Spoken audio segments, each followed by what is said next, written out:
여러분은 다시 태어난다면 대통령의 자식으로 태어나고 싶습니까? 아니면 재벌의 2세로 태어나고 싶습니까? 제가 한 20년 전 학원을 할 때 학생들한테 물어보니까 거의 100%가 재벌집에서 태어나고 싶다고 하더라고요. 우리나라 양대 산맥, 기업의 양대 산맥을 이루고 있는 정주영과 이병철, 이 창업 1세 두 사람이 상당히 대비가 됩니다. 정주영은 별명이 불도저. 해봤어? 공격적이고 이기는 형이죠. 돌격대장 형입니다. 이병철은 은둔군자, 선비형이죠. 그래서 취미도 붓글씨 같은 걸 좋아하는 데 비해서 정주영은 신입사원하고 씨름을 할 정도로 그때 40대 50대인데도 그런 어떤 모험이랄까요? 무모함이랄까요?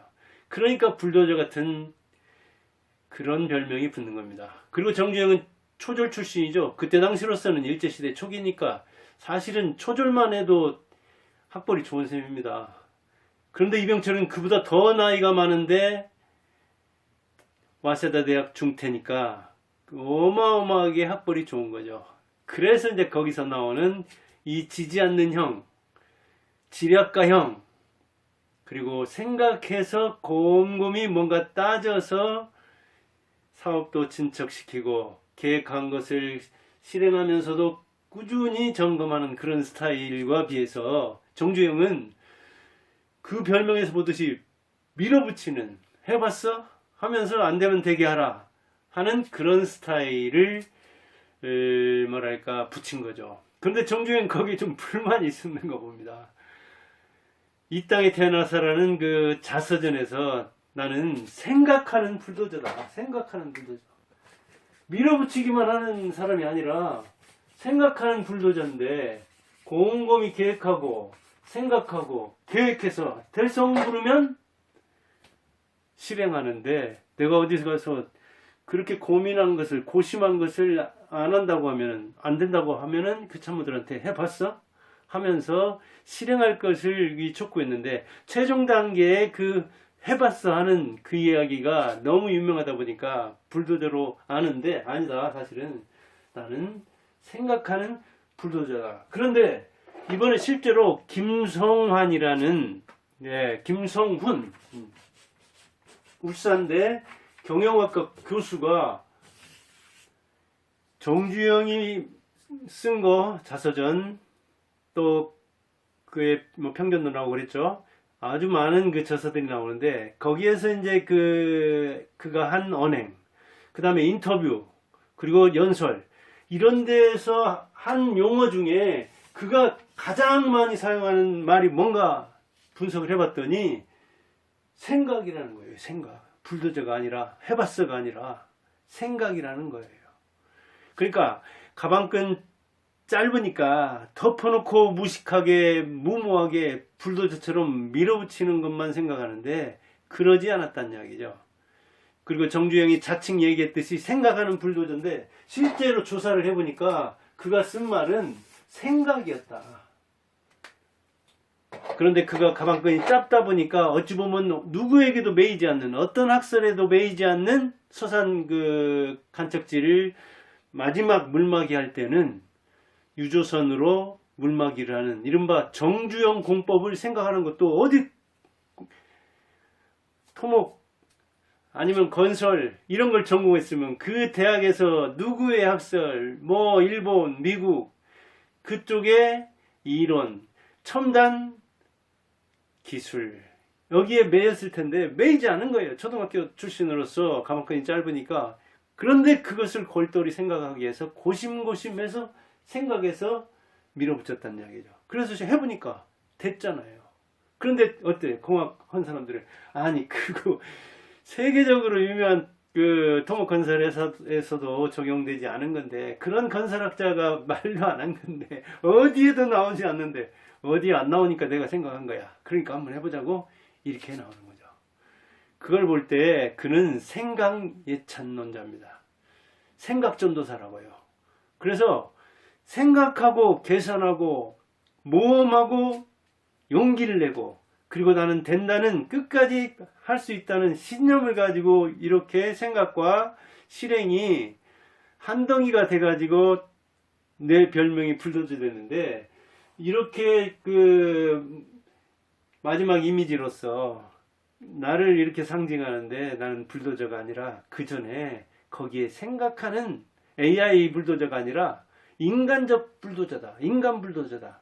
그런 이야기를 하고 있는 거예요. 그래서 실제로 그가 젊을 때 쌀가게 취업했을 때도 이걸 어떻게 하면 배달을 효율적으로 할 것인가? 어떻게 하면 쌀을 2가마니씩 싣고 다닐 수 있을 것인가? 그리고 어떻게 하면 이 재고를 잘 파악하고 회계를 어떻게 할 것인가? 그래서 오죽하면 주인이 자기 아들도 있는데 그 많은 직원들 중에 정주영한테 가게를 물려줬잖아요. 이게 바로 뭐예요? 그가 생각하면서 그 직원으로 일할 때도 생각하면서 일했다는 이야기죠. 그러니까 굉장히 효율성이 높았죠. 저 6.25 끝난 다음에는 또 고령교 복구공사 같은 거, 그거 할 때 초등학교 나온 사람이 뭘 알아서 이 전후에 발생하는 인플레이션 같은 것도 생각 안 해가지고 그 공사비가 애초에 생각했던 것보다도 엄청나게 들었죠. 근데 생각해보니까 내가 약속한 대로 해야 되겠고, 신뢰는 생명인데 신용은 생명인데 내가 여기서 신용을 잃으면 안 된다 해가지고 자기 그 동생들 하며 오죽하면 그 매제 집까지, 직원들 집까지 잡혀서, 그러니까 얼마나 생각하는 불도저고 신용이 좋은 불도저면은 그렇게 동생들 하며 매제하며 그 직원들이 집을 맡기고 돈을 얻어서 그 부도날 회사를 끌어갔겠어요. 그러니까 생각하면서 실제로 그만큼 신용을 얻었다는 이야기죠. 사람을 얻었다는 이야기죠. 그런데 생각도 안 해보고 계산도 안 해보고, 실제로 그가 사법고시도 준비했잖아요. 그때는 고등고시였던가요? 준비해봤다고요. 그리고 또 회계학원도 다니고, 그래서 쌀가게 경험도 있고 건설 현장 경험도 있고 이런저런 경험이 있는 데다가 초등학교밖에 안 나온 사람이기 때문에 그만큼 짧다. 그러니까 나는 이렇게 독학을 여러 가지를 해봤다. 그래서 그런 속에서 자유롭게 생각을 했던 거죠. 그러니까 영국 그 모 은행에 가서 조선소 그 허벌판 그 뻘 사진 가지고 가서 은행에서 돈을 빌려올 때 딱 떠오르는 생각. 아니, 좋다. 돈을 빌려줄 수 있는데 한국에서 이런 배를 만들 수 있느냐. 우리가 이러이런 초상을 둔 16세기에 이렇게 철갑선을 만들었던 그런 피가 흐르는 민족이다. 이렇게 그때 당시로서 500원짜리 지폐에 거북선이 나오는데 그걸로써 어찌 보면 평소에 생각을 했기 때문에 그런 거예요. 그리고 평소에 생각하는 어떤 그 자세로 살았기 때문에 거기서 그런 임기응변이 나왔던 거죠. 그래서 정주영은 배 만드는 거? 그래. 이거는 자동차가 굴러다니는 집이라면 배는 떠다니는 집이잖아. 그럼 내가 건설해봤잖아. 차 해봤잖아. 차 고쳐봤잖아. 그럼 건설을 그걸 응용하고 차를 응용해서 바다에서 떠다니는 집 만들면 되는 거 아니야? 이렇게 어떤 참조 지표를 자기 경험 속에서 지식 속에서 실제 체득한 것을 통해서 생각해서 그렇게 한 거예요. 어찌 보면 무모하게 그지없죠. 돈 빌린 거 하며 그 조선 한 거 하며 박정희가 그런 중공업에 나서라고 할 때 얼마나 믿음직하면 정주영을 그러니까 떠올렸겠어요. 근데 실제로 그만큼 생각하면서 무모한 게 아니라 정말 계산적으로 차근차근 실행을 했잖아요. 그리고 모험심과 용기도 있고요. 그리고 자기 신념을 끝까지 투철하게 관철시키고, 그리고 신용은 목숨처럼 지키고, 그런 정주영 공법, 정주영 스타일, 정주영 어찌 보면 그 정치 훨씬 입만 가지고 하는 이 정치인, 삼류 정치인들, 여의도에 있는 한 80% 파라리 밥벌레들인데 이 밥벌레들하고는 차원이 다른 또 정치도 하고 그랬잖아요. 근데 우리는 왜 이렇게 생각을 안 합니까? 머리가 아프니까 생각 안 하려고 하는 거예요. 이 머리는 몸무게에 한 2% 안팎이라고 하죠. 그러니까 제가 70% 안팎이니까 한 1.5kg. 2kg도 안 되는 이 머리가 에너지는 우리가 섭취하는 이 에너지, 정신적 에너지, 심리적 에너지의 20%를, 그러니까 2%도 안 되는 뇌, 무게는 2% 안팎 체중에. 그런데 에너지의 20% 정도를 쓴다고 합니다. 그러니까 우리 신체 기관 중에서 가장 많이 어찌 보면 에너지를 소비하는 곳이 머리예요. 그러니까 머리는 그냥 달고 다니면 안 돼요. 생각을 해야 돼요. 근데 왜 생각을 안 하냐? 머리는 또 구두쇠예요. 되도록이면 이렇게 에너지를 많이 쓰기 때문에 경제적으로 살려고 하는 거예요. 그래서 날마다 하는 칫솔질 하면서 머리 씁니까? 날마다 걸어 다니는데 보행하면서 머리 씁니까? 안 쓰죠. 그러니까 보행에 대해서는 머리를 안 쓰니까 보행하면서는 다른 생각을 해야 돼요. 그러라고 하는 거예요, 머리가.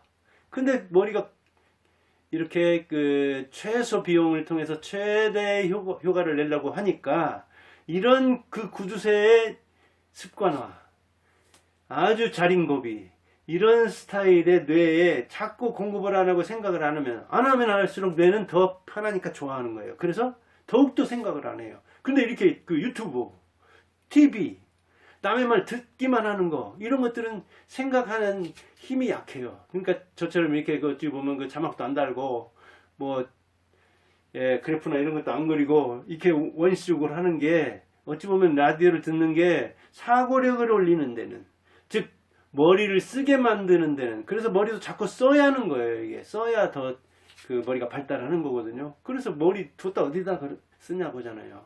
생각을 하라는 이야기잖아요.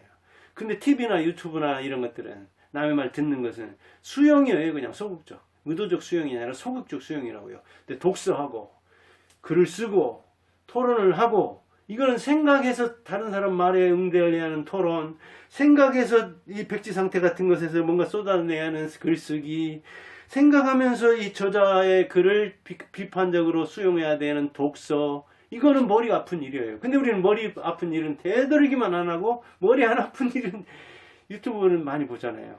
근데 조화를 이루어야 한다는 얘기죠. 유튜브를 보면서도 생각할 수 있지만 생각도 못하게 막 쏟아내는 이 따발총 유튜브, 오토바이 유튜브들 많잖아요. 사실은 생각을 하라고 좀 이 틈도 주고 그래야 돼요. 그래서 저는 편집 안 합니다. 그냥 방송한 그대로 올려요. 우리가 사고력이 계속 떨어지기 때문에, 그러면서 정주영 같은 이 불도저 같은 추진력도 없기 때문에 생각도 못하지, 밀어붙이지도 못하지. 그래서 정주행커녕 정주영이 세운 회사에 들어가는 것도 힘든지 몰라요. 정주영 자녀들이, 자손들이 만들어내는 현대차 괜찮은 거 사기도 힘든 이유가 어디 있냐? 생각하는 불도저가 아니라, 생각하지도 않고, 불도저는커녕 그저 자기 하나 서 있는, 어디로 나가서 밀어붙이는 뭔가 취득하는 그런 힘이 없는 그런 사람이기 때문에 그런지 몰라요. 그러니까 우리는 독서 좀 하고, 저술 좀 하고, 토론 좀 하고, 유튜버는 좀 다이어트를 하고, TV도 좀 줄이고, 그렇게 생각하고 실천하면 아마 새끼 정주영, 리틀 정주영이 될 수 있지 않을까, 그런 생각합니다. 그래서 오늘은 정주영을 그냥 불도저로 무모한 해봤어만 외치는, 밀어붙이는 사람으로 아는데 그게 아니다. 그는 생각하는 불도저였다. 그런 이야기를 해봤습니다. 감사합니다.